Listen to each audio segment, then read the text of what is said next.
Yaman ang misteryo.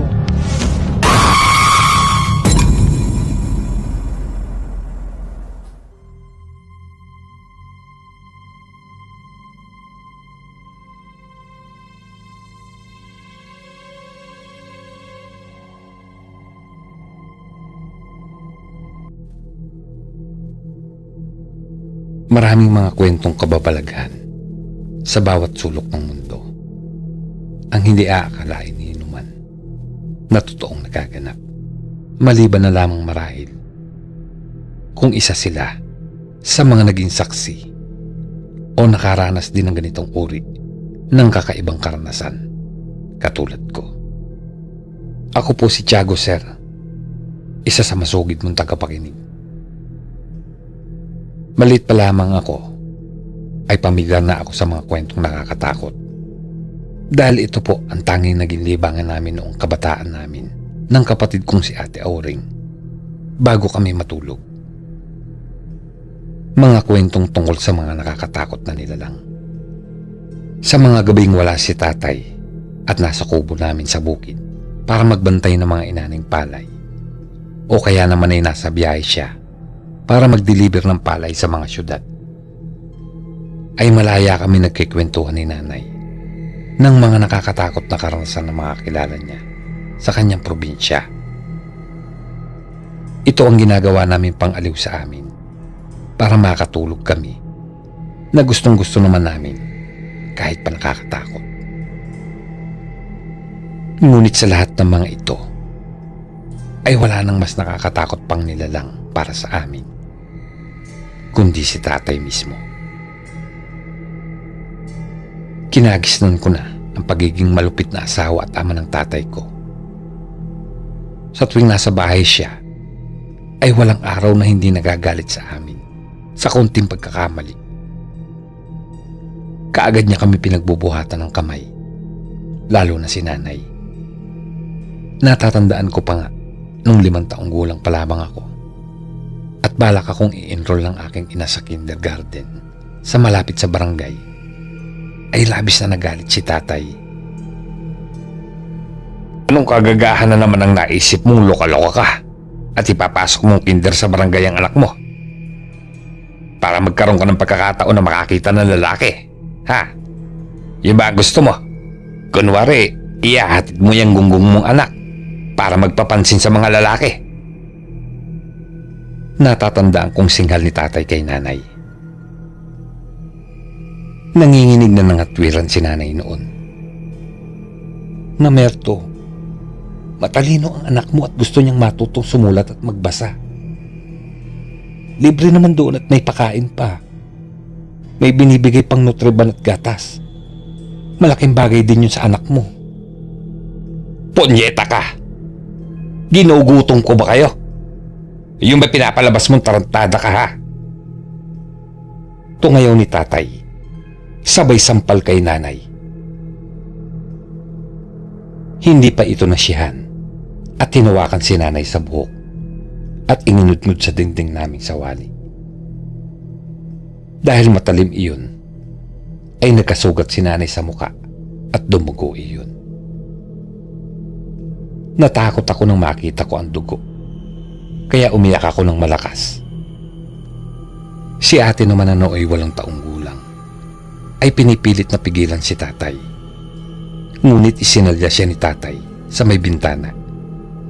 At dahil nga marupok ang bahaging iyon, ay bumigay ang dingding at lumusot ang ulo ni ate hanggang kalahating katawan.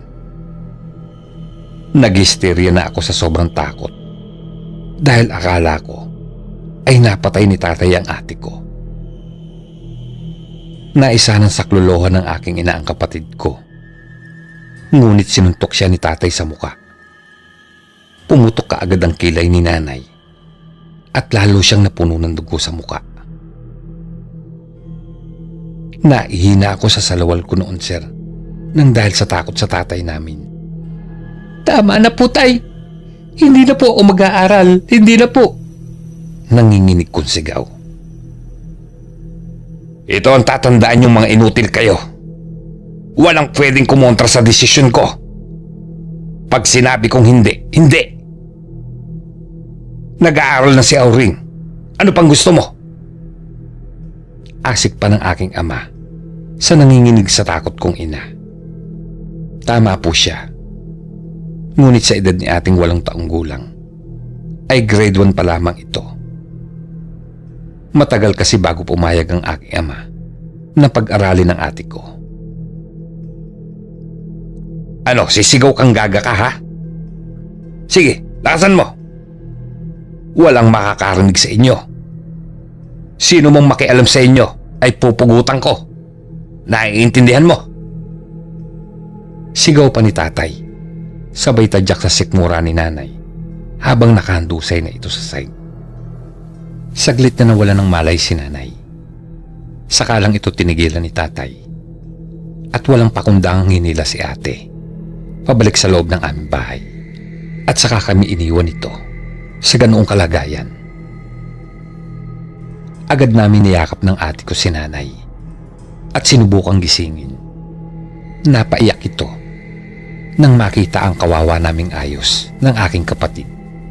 Puno ng galos at salubsob ang katawan, braso at mukha ni Ate Auring, habang ako ay basang-basa ang salawal sa ihi dahil sa sobrang takot. Tay, hindi na lang po ako mag-aaral.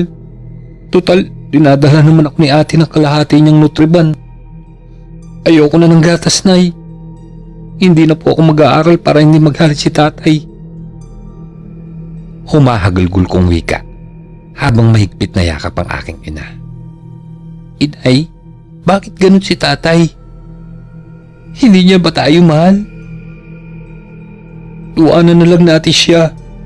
Ayoko na dito. Umuwi na tayo sa inyo, Nay.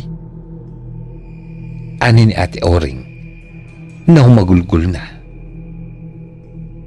Hindi lang kumibo noon si nanay, pero dama namin ang kanyang pag-aalinlangan.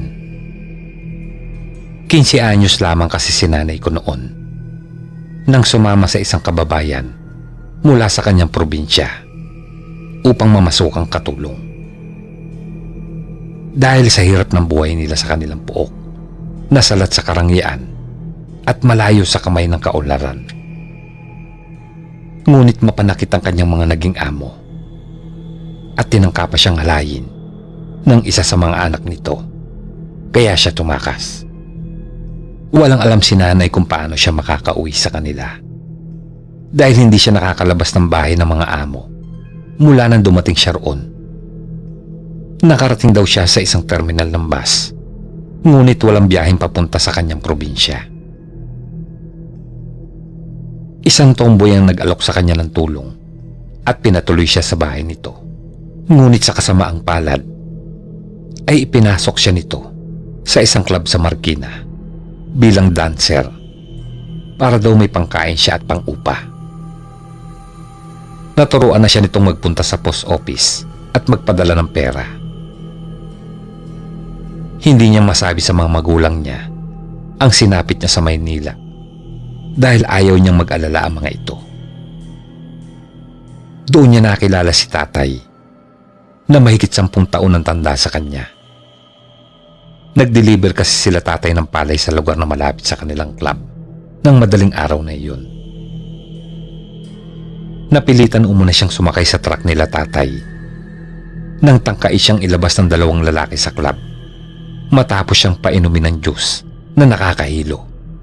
Tinulungan naman daw siya ni tatay at ng kasama nito, pero dinala raw siya ng aming ama sa liblib na baryo nito sa San Rafael at ipinakilala sa mga magulang bilang asawa. Wala lang nagawa si nanay kundi sumang-ayon dahil sa utang na loob. Tuluyan na silang nagsama ng aking ama bilang mag-asawa. Noong una ay mabait naman daw si tatay sa kanya. Natutunan niya itong mahalin dahil dama niyang mahal din siya nito, bagamat kakatuwa ang naging simula ng kanilang relasyon. Anak na niya si ate nang mag-umpisa itong magbago. Magkasunod kasing namatay ang mga magulang nito at nasanla ang kalahati ng kanilang ari-arian sa iba. Ang kapiranggot na lupang nasa gitna ng kakahuyan ang tanging napunta sa aming ama nang paghatian ng mana nilang magkakapatid na naiwan ng kanilang mga magulang. Ang palayan dating pagmamay-ari nila ay inaarkila na lamang nila ngayon para makapagtanim ng palay. Mapagmahal naman umano dati si tatay, sabi pa ng aming ina. Pero nay, sumusobra na po siya. Wala naman tayong kasalanan sa mga nangyari May hinanakit na wika ni ate. Magbabago rin ang tatay niyo. Babalik din siya sa dating siya, anak. Subalit ang inaasahang pagbabago ng aking ama ay hindi nangyari. 6 na taong gulang ako nung umuwing lasing ang aking ama. Hindi kaagad ito napagbuksan ni nanay ng pinto. Kaya nagwala ito at sinaktan na naman ito ang aming ina. Tinangka niya rin sunugin ang bahay namin kasama kaming 3 nila nanay. Mabuti na lamang at nakalabas kami ng bahay habang si tatay ay nagtuloy sa kubo namin sa palayan. Labis ang hinagpis namin nang matupok ang aming bahay. Malayo kasi kami sa tubig at malalayo ang kapitbahay namin. Subalit masigit ang hagupit ng sakit nang dumating sa amin ang masamang balita mula sa kaibigan ni tatay sa katabing kubo namin sa palayan. Natagpo ang patay si tatay sa kubo. Nagbigti ito ng madaling araw na iyon pagkatapos nitong sunugin ang aming bahay. Tila rin daw uminom pa muna ito ng lason dahil bakas pa sa damit at sa nakalawit nitong dila ang amoy ng lason na ininom nito. Dahil sa nangyari ay nagpasya na si nanay na lisanin ang lugar ng aking ama at harapin na ang mga magulang niya. Pasensya ka na po rin kung hindi namin magawang makialam noon sa ginagawa sa iyo ng kapatid namin. Nag-aalala lang kasi kami baka lalo kayong mapahamak kapag nalaman ni Mamerto na tinutulungan namin kayong mag-iina. Sa palagay ko ay hindi niya matanggap na hindi niya kayo mabigyan ng klase ng buhay na pangarap niya noon para sa kanyang sariling pamilya. Dahil sa pagkawala ng halos ng lahat ng aming ari-arian. Wika ng tiyo namin. Heto. Ibinenta ko na yung 2 kabambigas ko riyan. Idagdag mo na yung natitirang abuloy sa burol ng asawa mo para may panggastos kayo sa biyahe. Ani naman ng tiya Lilia ko na panganay ni na tatay. Heto yung napagbentahan ng kalabaw ni Mamerto. Kailangan nyo yan para makapagpatuloy ng pag-aaral ng mga bata. Mag-iingat kayo ha.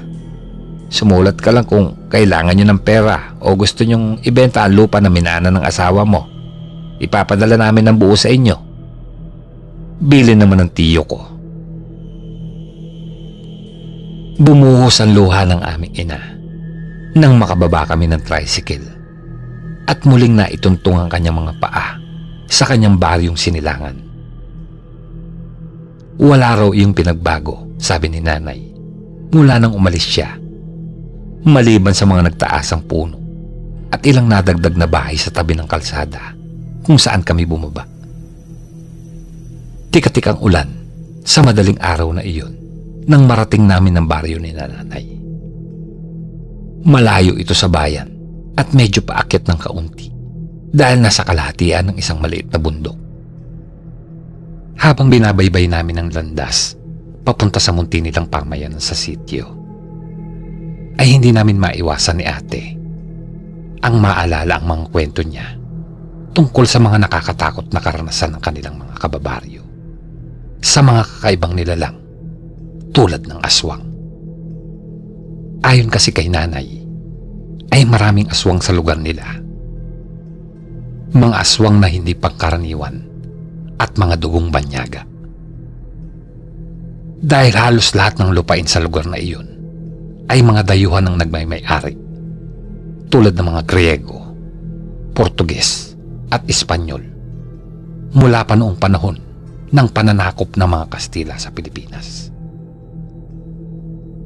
Ang sabay-sabay na tunog ng mga palaka na tila nagkukonsyerto ang mga huni ng ibon at mga kuliglig ay lalong nagpapatayo sa aming balahibo dahil sa kilabot.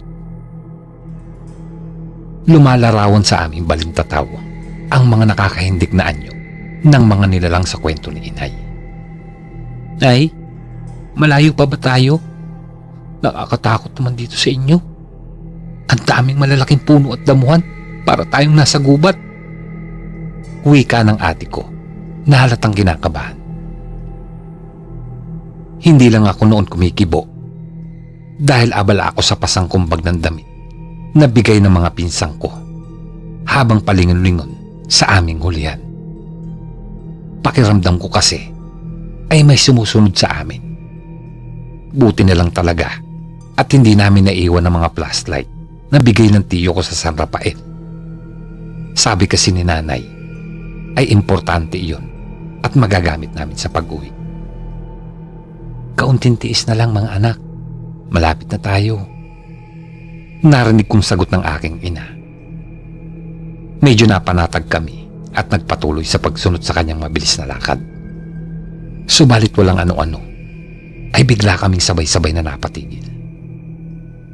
Isang napakabilis na nilalang ang biglang dumaan sa may gilid ng landas na aming dinadaanan. Sa bilis nito, ay hindi namin nasundan ng ilaw ng flashlight. Ni hindi nga kami nakasigaw sa labis na pagkabigla. Pagkatapos, ay nakarinig kami ng malagong na hagik-gik.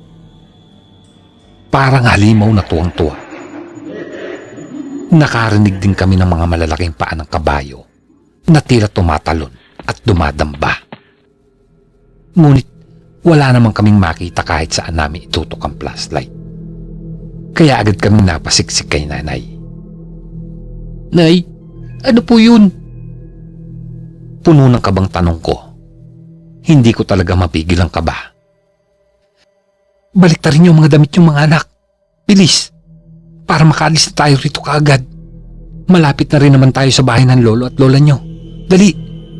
Tila natatarantang utos ni nanay. Ibinaba namin ang aming mga dala at sabay-sabay na binaliktad ng aming mga damit.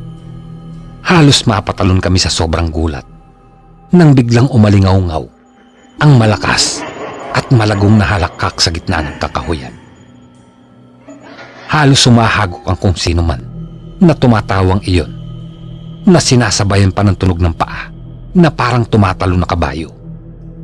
Pero sa pandinig ko ay napakalapad na paa ng kabayo niyon.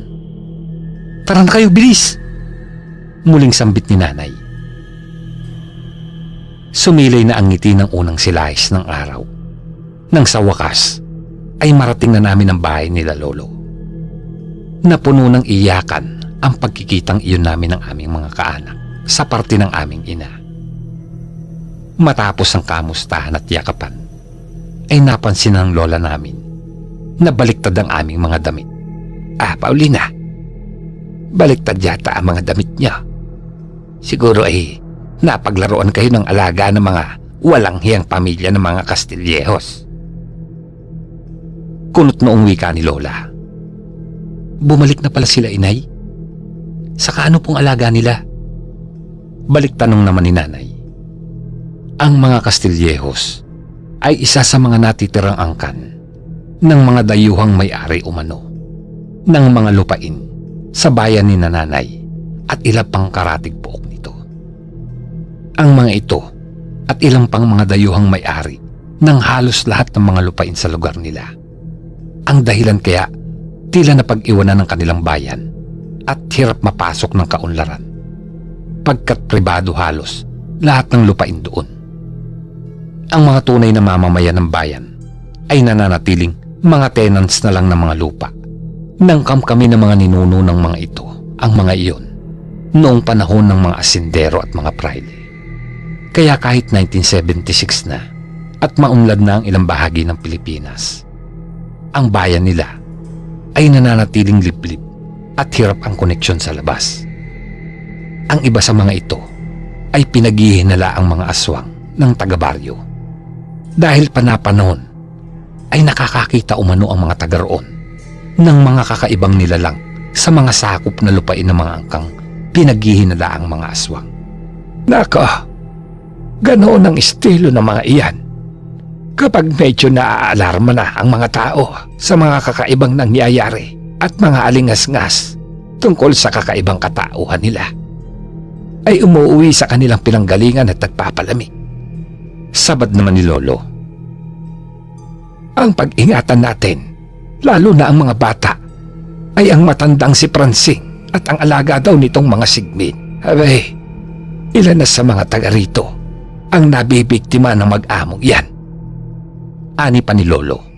Ayon pa kay Lolo, ilang buwan mula nang lumuwas pa Maynila si Nanay, ay dumating ang matanda sa kanilang baryo, kasama ang isang dalagang kasambahay, at tumira sa lumang bahay Kastila sa bungad ng Kakahuyan, sa kabilang purok. Ang usap-usapan ay anak di umano ang matanda ng mayamang don na nagmay-ari ng lupa sa buong baryo nila, panahon pa ng mga Kastila. May dalawang anak umano ang matanda. Ang isa ay nasa Roma at ang isa ay sa Espanya naninirahan. Nagpapautang umano ito ng patubuan sa mga magsasaka sa kanila. Ngunit doon nagsimula ang mga kababalaghan at kakatuwang kamatayan ng ilang magsasaka na hindi nakakabayad ng utang sa tamang panahon. May sabi-sabi na pinasasalakay ng matanda sa kanyang alagang sigbin ang mga nangungutang na hindi nakakabayad. Madali kaming nasanay sa lugar ni na Lolo at Lola. Palibasa ay hindi naman nagkakalayo ang itsuran dati naming lugar sa San Rafael at ang baryo ni Nanay. Pareho lang itong liblib at malalayo sa isa't isa ang mga kapitbahay. Ang mga tungkol sa naranasan naming kakatwa sa daan nang dumating kami ay unti-unti nang nawawala sa aming isipan. Kahit malayo ang nag-iisang eskwelahan sa elementarya doon, na pinatayo pa raw na isang mayamang Kastila at ipinangalan dito, ay masaya naman kami ni Ate na nakapag-aral na rin kami. Inihahatid lamang kami ni Tiyo Amado sa bungad ng kalsada, saka kami naglalakad na lang ng ilang minuto papunta sa eskwelahan. Araw-araw kasi nagpupunta sa bukid si Tiyo para bisitahin ang gulayan ni na Lola. Ito na lang ang walang asawa sa dalawang kapatid ni Nanay. Ngunit sang hapon, medyo nag-aagaw na ang dilim at liwanag noon, ay umuwing lasing si Tiyo Amado galing sa inuman sa kabilang purok. Babang luksa kasi ng kumpare umano nito na namatay noong isang taon dahil sinalakay daw ito ng sigbin. Patunay ang tirik ng mga mata nito na wari namatay sa sindak at ang mga kagat at bakas ng matutulis na kuko sa dibdib at braso. May malaking wakwak din daw ito sa leeg na parang kagat ng mabangis na hayop. May mga sinasabi si Tiyo bago natulog, pero dahil sa lasing, hindi namin maintindihan. Nang gabing iyon, habang nakikinig na kami ng palatuntunang toning sa radyong debaterya ni Lola, ay nakarinig kami ng malakas na huni ng tik-tik. Hindi pa kami pamilyar sa ganoong huni. Pero ang matinis at makulit na tunog nitong tila pabalik-balik sa malapit sa aming bakuran ay nagbigay sa amin ni Ate ng takot. Nay, ano po yun? Ang lakas po ng huni ng ibong nina. Parang nakakatakot. Natatakot kong wika. Sabay talukbong ng kumot at sumiksik akong payakap sa nanay ko. Ganoon din si Ate. Nararamdaman ko na tila nakikiramdam din ang aming ina. Maya-maya ay nakarinig kami ng mga tunog na parang malaking baboy sa labas. Dinig din ang parang sabik na hagok nito at ang maririing yabag sa bakuran. Pinatay ni Lolo ang radyo at ginising si Tiyo Amado. Medyo nahimasmasa na ito sa pagkalasing. Saan mo nilagay ang kalis ko? Listik ka, bumangon ka nga. At parang may kung anong demotres sa labas. Asik ng lolo ko kay Tiyo. Dahil sa nararamdaman namin pagka-alarma, ay lalo kaming natakot ni Ate. Lalo kaming yumakap kay Nanay. Ngunit napakunot noo kami nang maramdaman na namin na parang basa ang ilalim ng higaan namin sa banda kay Nanay Agad na bumangon si ate para kumuha ng ilawan. Nang biglang mapasigaw ito, nakita namin sa butas ng bintanang kapis ang isang mata na parang bolang nagbabagang nakatingin sa amin. Napatakbo si Lola sa aming silid, dala ang malaking ilawan. Saka lamang namin natuklasang dinudugo pala si nanay. Diyos ko, Paulina, buntis ka. Abay, dinudugo ka. Diyos na mahabagin, Dominador, ang anak mo. Natatarantang sigaw noon ng lola ko. Hindi po namin alam na buntis pala si nanay. Akala namin ay tumabalang siya tulad namin. Dahil sa nawala na ang inaalalang mananakit sa amin. At saka nakakakain na kami ng maayos. Ponyeta, sandali lang. Amado, magbantay ka sa pinto. Titignan ko yung kapatid mo. Magsunog ka na kamangyan ng nanay mo. Lagyan mo ng buto ng kalampunay. Kumuha ka sa loob ng lagayan ng gamit ko sa panghihilot. Utos ni Lola na natataranta. Kinuha nito ang kalis o kris mula sa taguan na sinasabi ni Tiyo. Saka nagdudumaling sumaklolo sa amin. Napansin nito ang muling pagsilip ng mga mata na saglit na nawala dahil sa dalang ilawan ni Lola. Inundayan iyon ni Lolo ng saksak. Nakarinig kami ng nakakakilabot na hiyaw sa labas at tila pagtatarang ng nasaktang nilalang. Nawala uli ang mga mata sa bintana. Ngunit wala pa ring malay si nanay. Maya-maya ay narinig naming humuni muli ang tiktik at tila galit itong lumilipad pababa sa bakuran. Ramdam pa namin ang malakas na hampas ng hangin mula sa paggaspas ng pakpak nito. Pagkatapos ay biglang tila may nagsalpukan na kung anong mga nilalang sa labas. Ang mga labugan ng mga katawan ay dinig na tayo. Nalalambot na ako sa sobrang takot sa nakikita kong dugo sa higaan namin at sa mga naririnig ko. Sobrang lakas ng huni ng tiktik at ganoon din ang pag-atungal ng isa pang nilalang na wari baga ay malaking baboy na kinakatay. Humahagok pa ito. Mga demotres kayo, kapag may nangyari sa anak ko, susunugin ko ang mga bahay nyo, mga impakto kayo. Tungayaw pa ni Lolo. Isang malakas na atungal pa ang narinig namin bago biglang natahimik. Maya-maya ay mabibilis na yabag ang narinig naming papalayo at pagaspas ng malaking pares ng pakpak. Tay, tinama ako sa likod yung itim na baboy. Bungad ni Tiyo. Lumabas pala ito at nakita niya ang paglalaban ng kakaibang baboy at malaking ibon sa labas. Inispin daw ni Tiyo ng antigo niyang punyal na gawa daw sa dilaw na tanso ang baboy at tinamaan iyon sa bantang batok. Nay, gumising ka na. Parang awa mo na. Huwag kang mamamatay. Hagulgol ng ate ko habang yakap ang nanay namin na wala pa ring malay. Subalit, hindi na ito masyadong inaagasan ng dugo. La, tulungan niyo po nanay ko. Ani ko rin na umiiyak. Hindi malaman ng dalawang matanda kung ano ang gagawin ng mga sandaling iyon. Wala silang alam sa panggagamot o pangontra sa aswang maliban sa kalampunay. Maya-maya ay nakarinig kami ng katok sa pinto. Maring Bianeng, si Maring Lucia mo ito. Tinig mula sa labas. Tila nabuhayan ng loob si Lolo pagkarinig sa boses ng kumaring Lucia nila. Agad na pinagbuksan ito ni Tiyo Amado. Nang makapasok ito, ay agad na nagtuloy sa aming silid. Nawari ay tiyak na ang gagawin. Agad nitong nilapitan si nanay at pinulsuhan. Pagkatapos ay umusal ng kung ano-ano at hinipan si nanay sa bumbunan, sa bibig, ilong at mata, ganoon din sa tainga.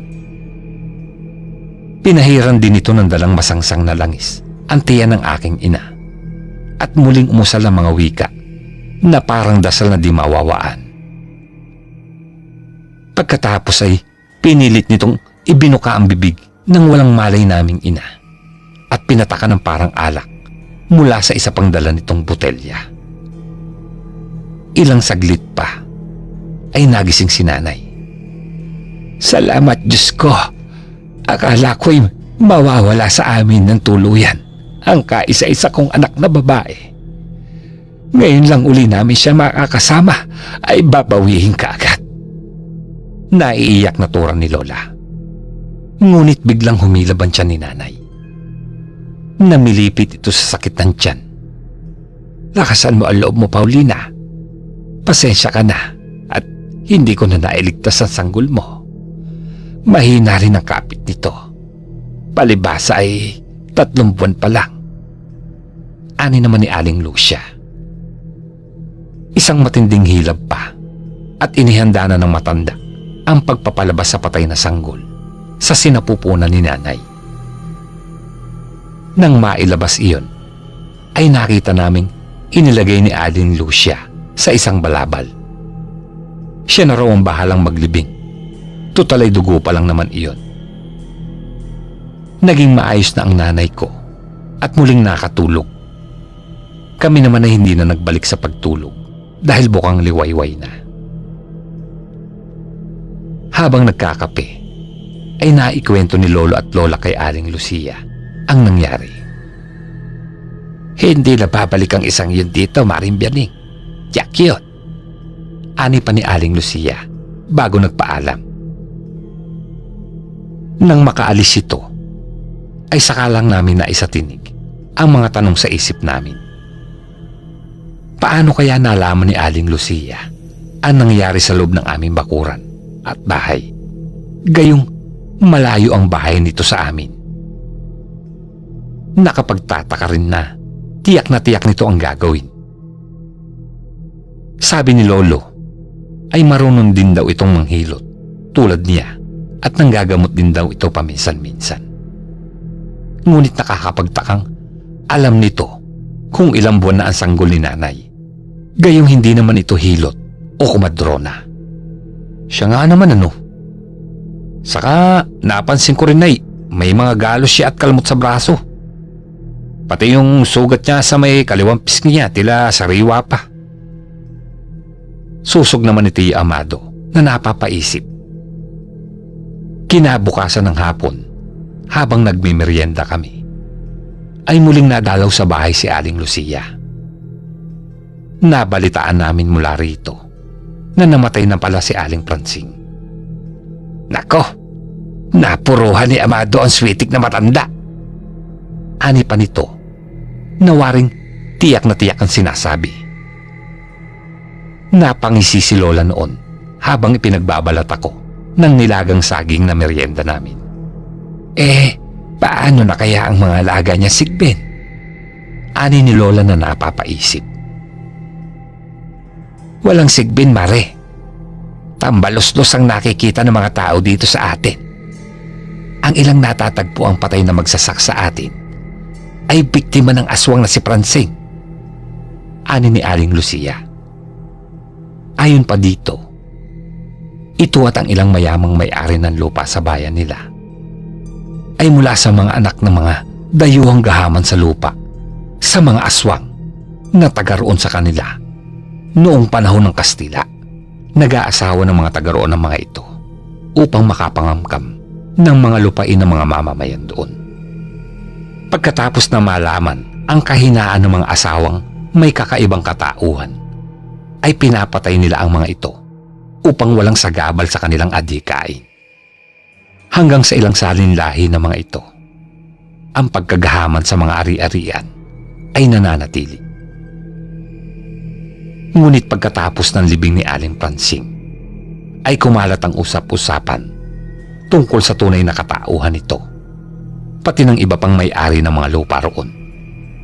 Kahit yung mga hindi naman totoong aswang ay napapagbintangan na. Naging alerto na ang mga tao at naging palaban.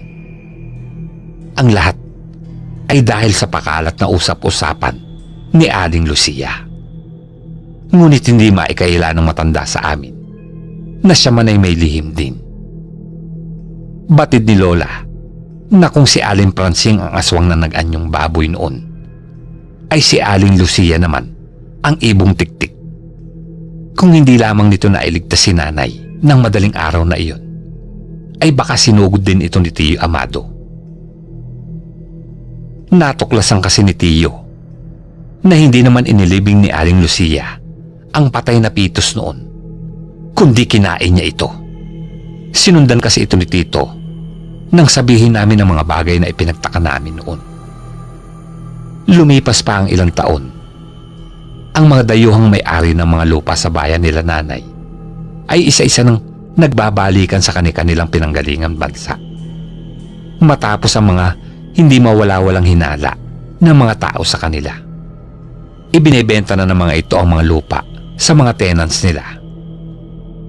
Taon 1988, nang umalis ang pinakahuling angkan na nagmay-ari ng pinakamalaking lupain na halos 7 malalaking baryo sa bayan na iyon, ang mga Bilyasin.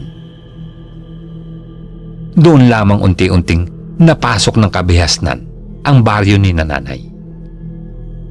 Nagkaroon na ng aspaltadong kalsada at kuryente. Hindi na kami ng problema nang mag-high school na kami, dahil sa bukod na nadagdagan ang mga eskwelahang pang-elementarya, ay nagkaroon na din ng high school. Ngunit kasabay ng kabihasnan at kaunlaran ay ang pagdami ng populasyon sa baryo. Napasok ito ng mga masasamang loob, kaya nagkaroon kami ng maliliit na kampo ng mga militar sa ibang mga baryo. Ang kasamaan ay dumarating sa mga tahimik na pamayanan sa iba't ibang paraan at anyo. Nawala ang masasamang nilalang sa dilim, ngunit pinalitan ng masasamang tao sa lipunan. Sa ngayon ay tahimik na rin naman ang baryong itinuturing na rin naming amin, dahil dito na kami lumaki ni ate. Dito na namayapa si nanay at ang aming lolo at lola. Ilang dekada man ang nagdaan, ay hindi maalis-alis sa aming alaala ang mga kakaibang naranasan namin sa baryo. Kahit paminsan-minsan na lang kami umuwi rito, ang kakaibang karanasan naming iyon ay tataglayin namin saan man kami magpunta. Hanggang dito na lang po, Sir Narrator. At salamat sa pagpili sa aking karanasan sa aswang. Ang inyo pong taga-subaybay, Tiago.